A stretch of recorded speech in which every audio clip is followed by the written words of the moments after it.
What's up everybody, thanks for checking out the channel. On today's video, I'm going to show you how to install a faucet on a vanity.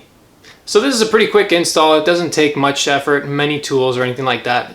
So as usual, if you like the video, smash that thumbs up and subscribe to the channel. Let's get ready to install that faucet.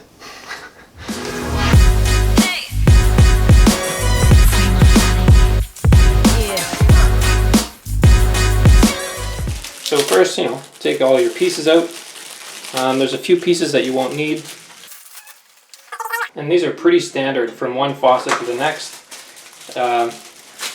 This is similar to your kitchen faucet, not exactly the same. I've got this Glacier faucet. It came with a drain and overflow kit.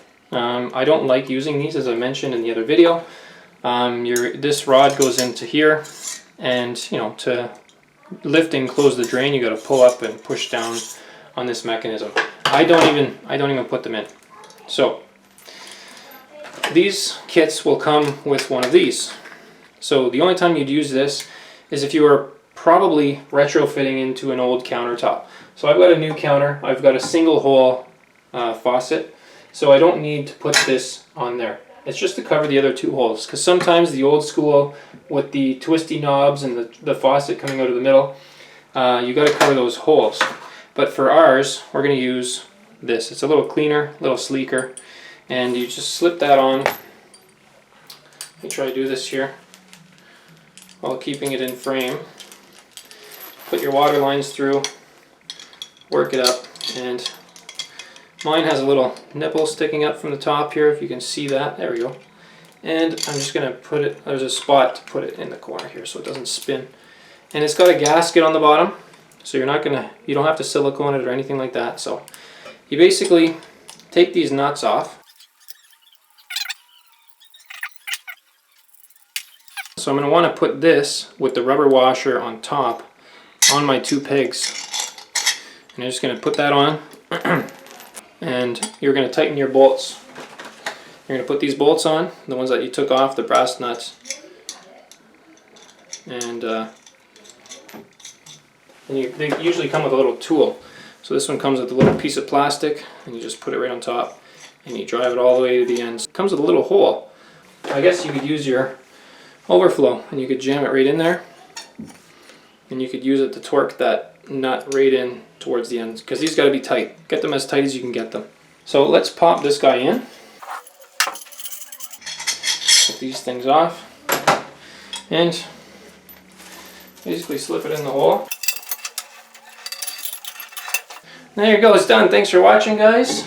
I figure my facial expressions while putting this faucet in will be entertaining enough for the following few minutes, so enjoy.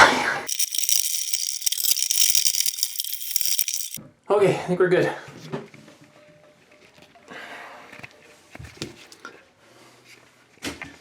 So I'm going to try to show you what I was just doing. And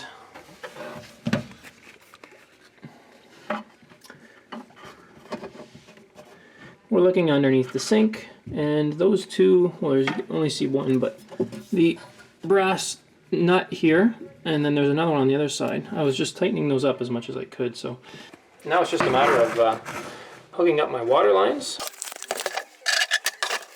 So shut-off valves by default come with these brass fittings, which you don't need. Those are for flexible copper pipe.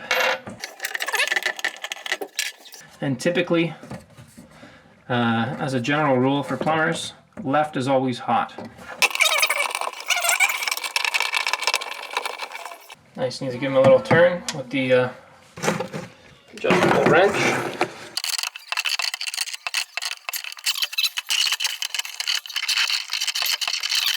Let's turn these on. Looks good. This guy's good.